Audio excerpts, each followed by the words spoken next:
Welcome back to Handwriting with Miss T.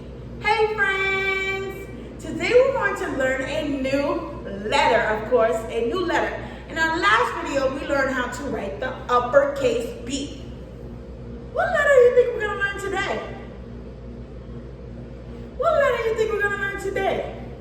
If we learned the uppercase B in our last video, what letter are we going to learn today? The lowercase b.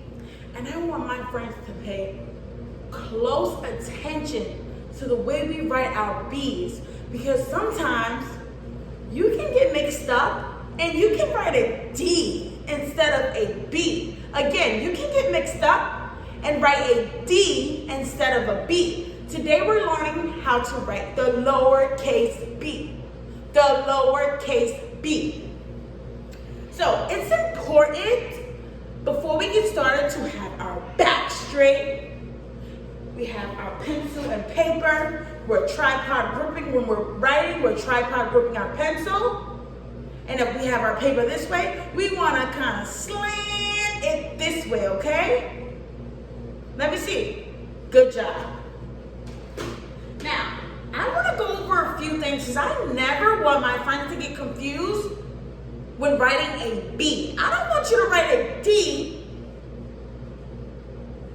instead of a B, or write a D instead of a B, but I don't want to confuse you. We're writing and learning how to write a lowercase b, okay? So we know to write our uppercase B, we start at our headline, pick up, and we curve to the right, around the tree to our midline, don't pick up our pencil, and curve again to our baseline. With our lowercase b, we have to always remember this, friends, that the B, both uppercase and lowercase, always curves towards the right. This is the right.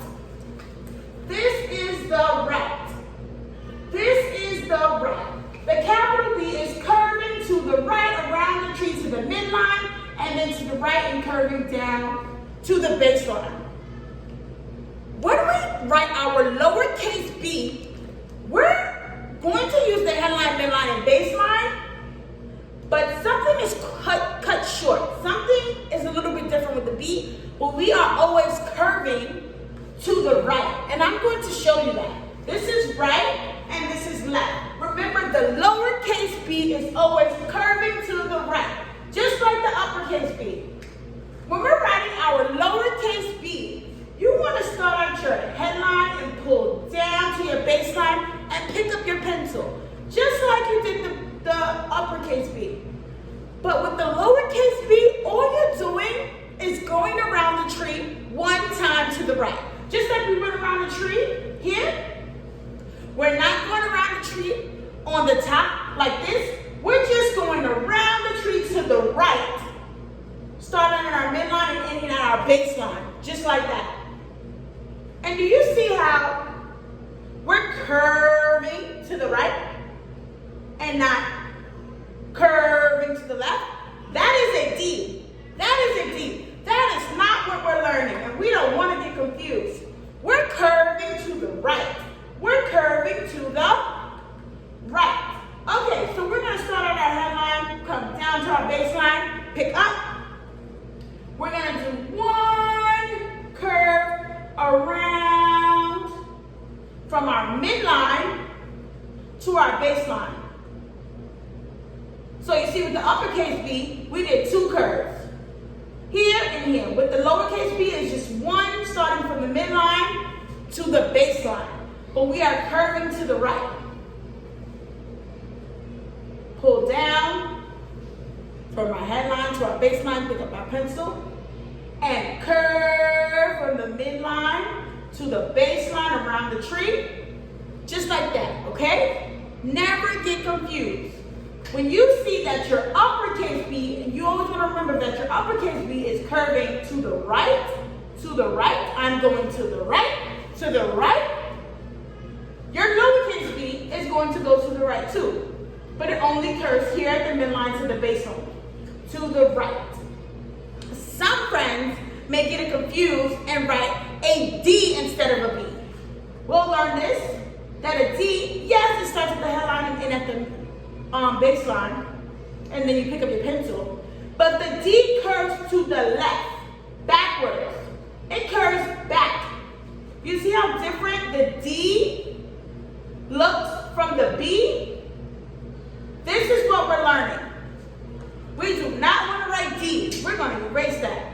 We're learning how to write a B. Never get confused. You start at your headline and pull down to your baseline, pick up your pencil, and you curve around the tree from the midline to the baseline to the right, to the right, to the right, to the right, to the right, to the baseline. Let's use our magic fingers and practice. We're starting at our headline and pulling down to our baseline, picking up our pencil, and then we're curving, starting on our midline, curve around to our baseline, pick up our pencil. Again, do it with me. Start at the headline and pull down to the baseline, and then curve around to the midline, to the baseline. Curve to the right. Dance with me. Say curve to the right is a B. Curve to the right. From the midline to the baseline. Curve to the right. Now, take your pencil and paper at home and practice. Let me see you do it. A lowercase b. We're not going to get confused. Not a lowercase c, a lowercase b. Go ahead. Start at the midline. Oopsie, start at the headline. Pull down to your baseline. Pick up your pencil. And then you start at that midline and go around to the right. Let me turn this way. You go around to the right, to the baseline. Use your pencils and try. Start at the headline, come down to the baseline, pick up your pencil. Start at that midline and curve to the right, around the tree to the baseline. Good job, my friends. So proud of you. I'm going to do a couple again with you. Use your pencil and paper. Start at the headline and down to the baseline. Pick up your pencil and curve around to the baseline, starting at your midline. Easy peasy. We're not going to get confused anymore because we know we're curving to the right. Curving to the right. Okay? Good job. I want you to practice. I want you to do 10 of your B's, your lowercase b. Have mommy or daddy take a picture of it and submit it for your homework, okay? Practice, practice, practice, okay? I'll see you later, friends. It was fun today, like always. Later.